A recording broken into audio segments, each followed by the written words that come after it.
तो शुरुआत करें। हाँ। आज हमारे पास जो स्रोत है हम्म, वो रामायण की एक बहुत ही, आप कह सकती हैं, प्रसिद्ध कहानी हम्म, और उसकी एक आध्यात्मिक व्याख्या पर आधारित है। हम्म, संजीवनी बूटी। जी बिल्कुल, बहुत ही जानी पहचानी कथा है ये। हाँ, तो हम देखेंगे कि भाई मूल कथा क्या है और फिर स्रोत में इसका क्या गहरा अर्थ बताया गया है। लक्ष्य ये है कि इस कहानी के पीछे जो छिपा हुआ ज्ञान है और ये जो पुनरुत्थान का विचार है उसको समझें। हाँ, उसे खोल कर देखे जरा। तो चलिए इसे परत दर परत खोलते हैं।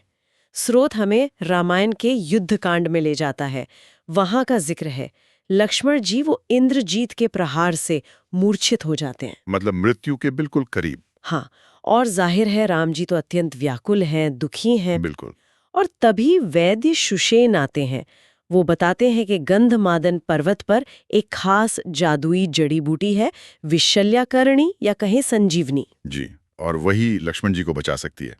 लेकिन एक शर्त है, सूर्योदय से पहले लानी होगी। यहीं पर हनुमान जी का जो संकल्प है वो सामने आता है। हाँ, वो वचन देते हैं कि मैं लाऊंगा ये बूटी। दिलचस्प बात यह है, जैसा स्रोत बताता है, कि हनुमान जी जब पहुंचते हैं पर्वत पर तो वो खास बूटी, वो नीले फूलों वाली सुनहरी लता, उसे पहचान नहीं पाते।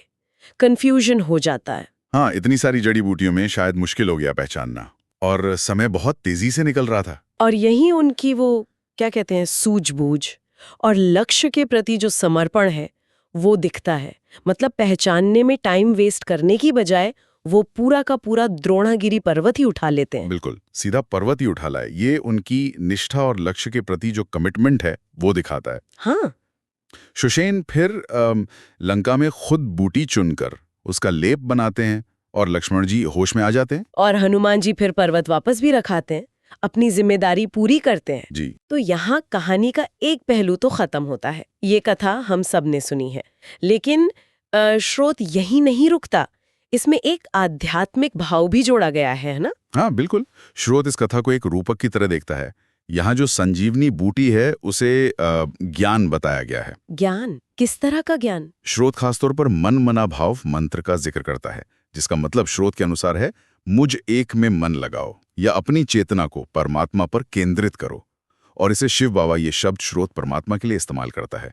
उनके द्वारा दिया गया ज्ञान कहा गया है। अच्छा, ये तो बड़ी रोचक व्याख्या है।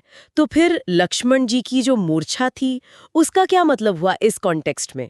देखिए, स्रोत के अनुसार जैसे लक्ष्मण युद्ध भूमि में अचेत थे, वैसे ही आज का मनुष्य वो माया रूपी रावण के प्रभाव में है और इस वजह से देह अभिमान में फंसा हुआ है। देह अभिमान मतलब खुद को सिर्फ ये शरीर समझना। हाँ बिल्कुल, ये भ्रम कि मैं ये शरीर हूं, इस भ्रम में फंसकर इंसान आध्यात्मिक रूप से मूर्छित हो गया है।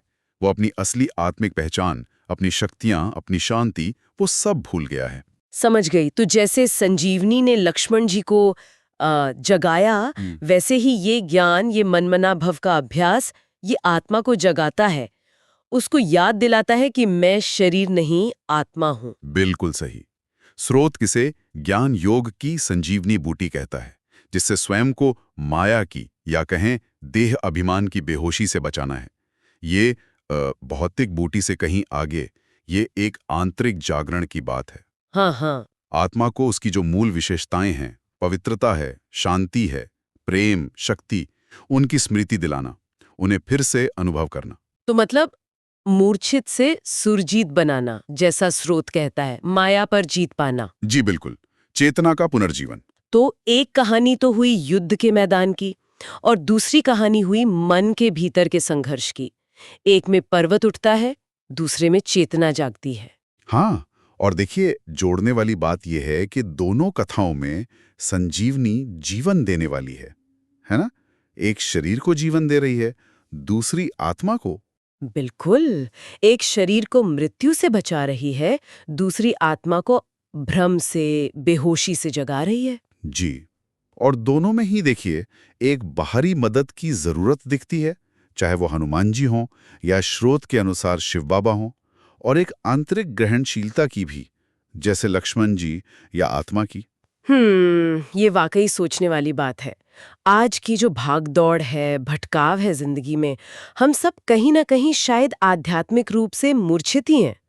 इतने सारे डिस्ट्रैक्शंस हैं। हाँ, ये संभव है। तो सवाल ये उठता है कि आज हमारे लिए वो संजीवनी क्या हो सकती है। मतलब कौन सा वो ज्ञान या कौन सी वो स्मृति है जो हमें इस बेहोशी या जड़ता से जगाए रख सकती है, हमारे असली स्वरूप में स्थित कर सकती है। इस पर विचार किया जा सकता है।